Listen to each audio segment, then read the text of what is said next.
大家好，今日想同大家講一個好多香港人都會犯嘅錯誤，就係將啲食物放入雪櫃，以為咁樣就可以慢慢食。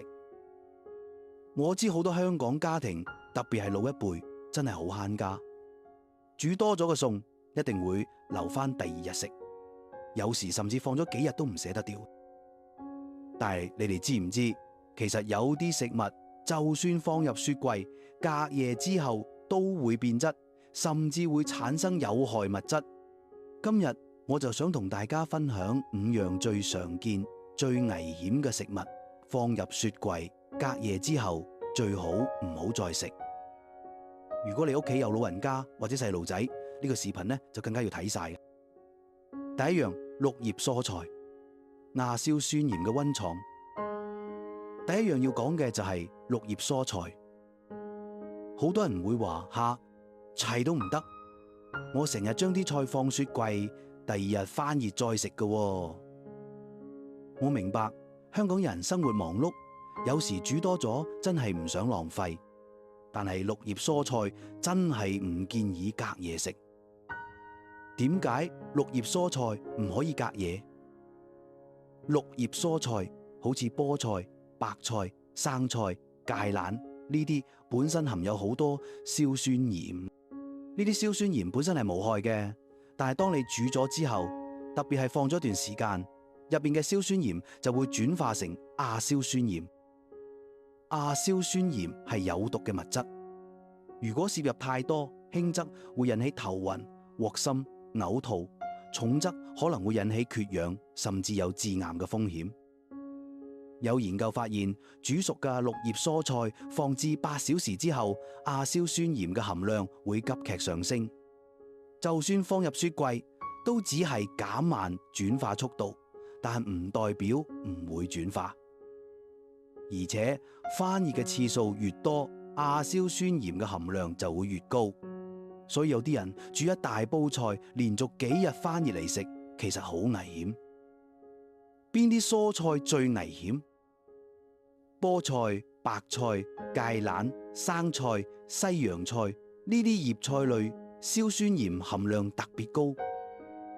相對嚟講，瓜類同根莖類蔬菜，好似青瓜、節瓜、紅蘿蔔、蘿蔔，硝酸鹽含量就低啲，隔夜都冇咁大問題。點樣避免？最好嘅方法就係煮幾多食幾多，唔好煮太多。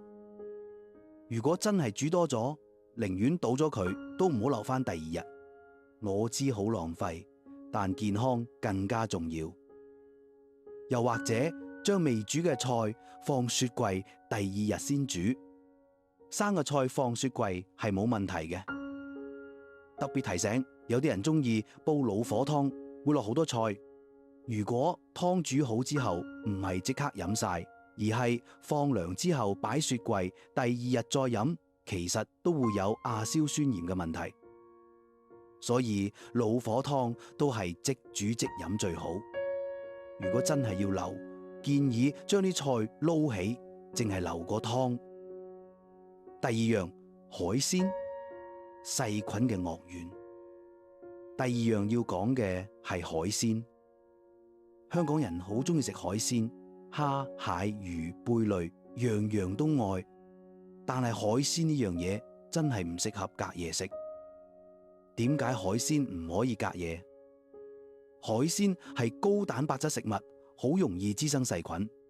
就算你煮熟咗，放入雪櫃，細菌都會繁殖。而且海鮮含有豐富嘅蛋白質同氨基酸，當佢哋分解之後，會產生好多有害物質，好似藻胺、胺類等等。呢啲物質會刺激腸胃，引起肚瀉、嘔吐，嚴重嘅話仲會引起食物中毒。特別係貝殼類海鮮，好似蜆、青口、帶子呢啲更加容易變壞，因為佢哋本身就含有較多嘅細菌同寄生蟲。有啲人會話，我放雪櫃好快就雪硬晒，應該冇事啦。但其實就算雪硬咗，都只係減慢細菌生長，唔代表殺死晒啲細菌。當你翻熱嘅時候，啲細菌又會活躍翻。邊啲海鮮最危險？貝殼類蜆、青口、蠔、帶子呢啲最容易變壞，最唔應該隔夜。蝦蟹類都好容易滋生細菌，特別係死咗嘅蝦蟹更加唔可以食。生魚片、壽司呢啲生嘅海鮮更加唔可以留過夜，買返嚟就要即刻食。點樣避免？買海鮮返嚟最好當日就煮，煮咗就即刻食晒。如果去酒樓食飯，叫咗海鮮，盡量食晒佢，唔好打包。如果真係食唔晒，寧願留返啲菜打包，都唔好打包海鮮。點樣判斷海鮮壞咗未？問下有冇異味，如果有酸味臭味就係壞咗，千祈唔好食。睇下顏色，如果變色變暗都係壞咗嘅跡象。摸下質感，如果摸落黏立立滑粒粒都係細菌滋生嘅表現。之前有個新聞話有個家庭食咗隔夜嘅蝦，結果一家人都肚痛到入醫院。醫生檢查之後發現係食物中毒，就因為啲蝦變壞咗。所以真係唔好為咗慳錢，最後搞到要睇醫生。第三樣，半生熟蛋，沙門氏菌嘅載體。第三樣要講嘅係半生熟蛋。好多人中意食溏心蛋、半熟蛋、溫泉蛋，覺得咁樣食先至滑。但係呢啲半生熟嘅蛋絕對唔可以放入雪櫃留返第二日食。點解半生熟蛋咁危險？雞蛋本身可能會帶有沙門氏菌，當你煮到全熟，高溫可以殺死啲細菌。但如果只係煮到半熟，入邊嘅細菌就未必完全被殺死。放入雪櫃之後，啲細菌會繼續繁殖，到你第二日攞出嚟食，可能已經充滿細菌。沙門氏菌會引起嚴重嘅腸胃炎，症狀包括發燒、肚痛、肚瀉、嘔吐。對於老人家、小朋友、孕婦或者免疫力弱嘅人更加危險，可能會引起敗血症。全熟蛋得唔得？如果係煮到全熟嘅蛋，例如白台蛋、炒蛋，放雪櫃隔夜就問題唔大。但係都要注意，白台蛋最好連殼一齊放雪櫃，唔好剝咗殼先放，因為蛋殼有保護作用。而且就算係全熟蛋，都唔建議放超過2日。點樣避免？如果中意食半熟蛋，就煮一隻食一隻，唔好煮多。如果買外賣，好似溏心蛋拉麵咁，最好即刻食晒，唔好打包留返第二日。老人家同細路仔最好食全熟蛋，唔好食半生熟。有啲人中意自己整溏心蛋，浸好之後放雪櫃慢慢食，呢個做法其實好危險。如果真係要整，一次過唔好整太多，而且要確保雞蛋夠新鮮。浸嘅時候要用滾水浸，浸完要盡快放入雪櫃，2日內食晒。夏天嘅時候，雞蛋更加容易變壞。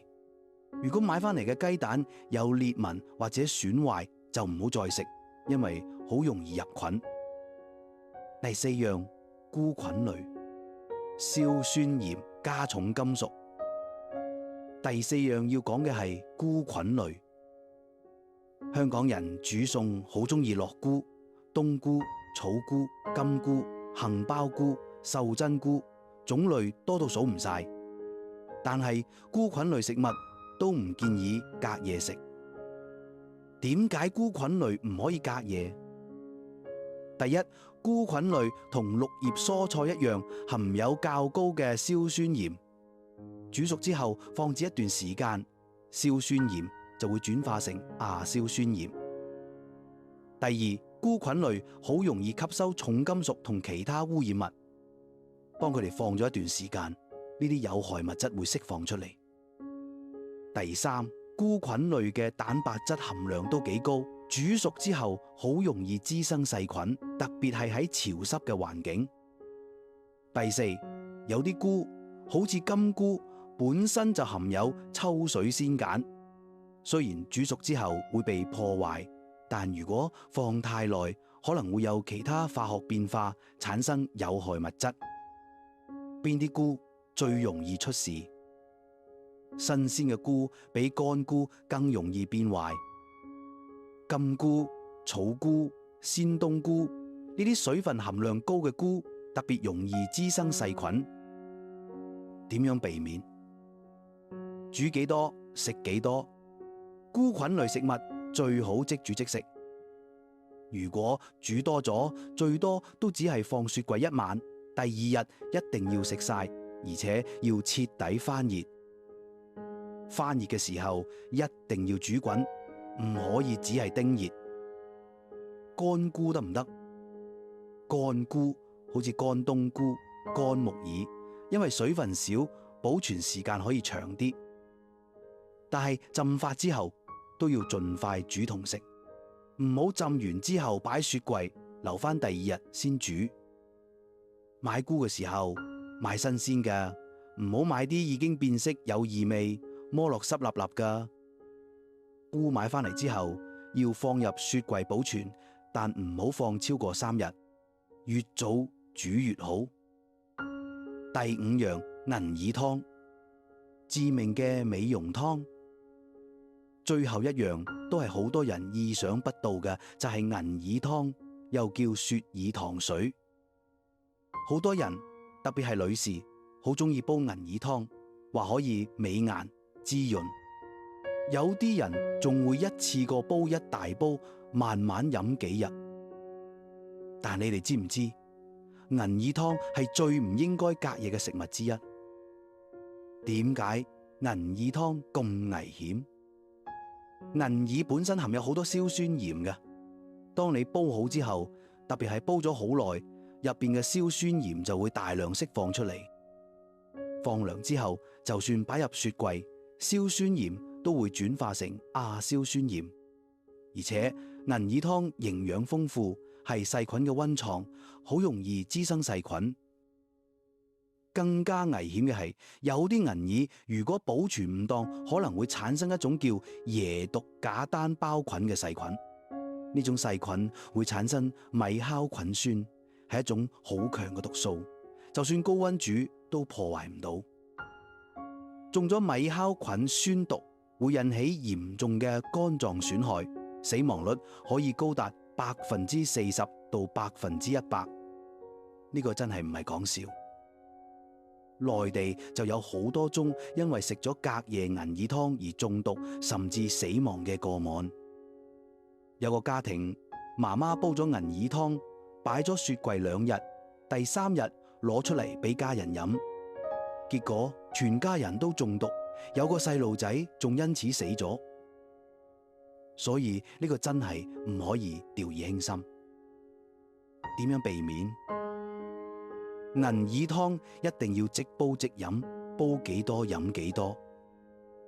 如果真係飲唔晒，最多都只係放雪櫃1晚，第2日一定要飲晒。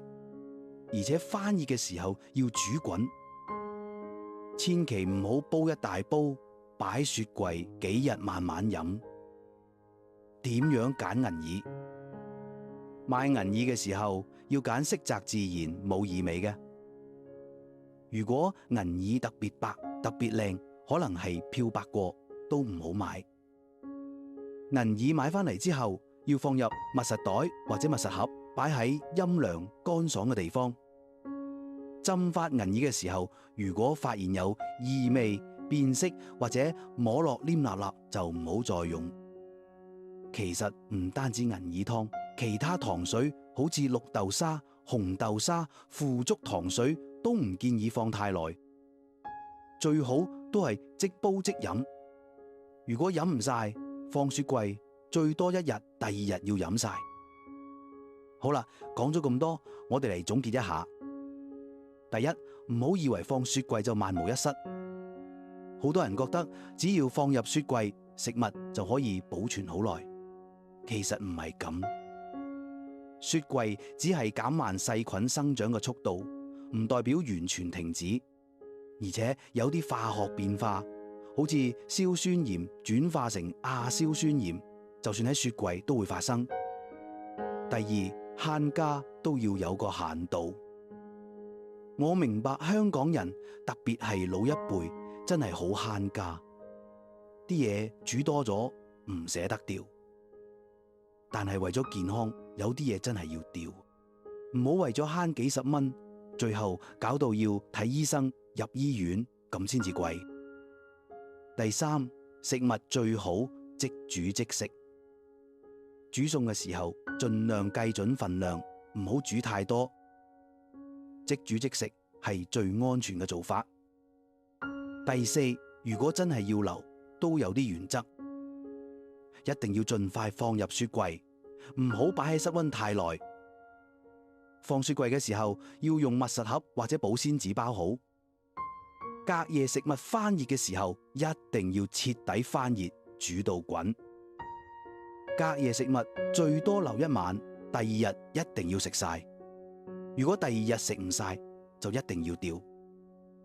第五，有啲人要特別小心，老人家、小朋友、孕婦、免疫力弱嘅人，對於食物安全要更加小心。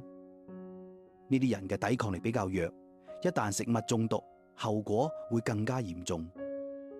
食物安全真係好重要，唔好以為食咗咁多年都冇事就掉以輕心。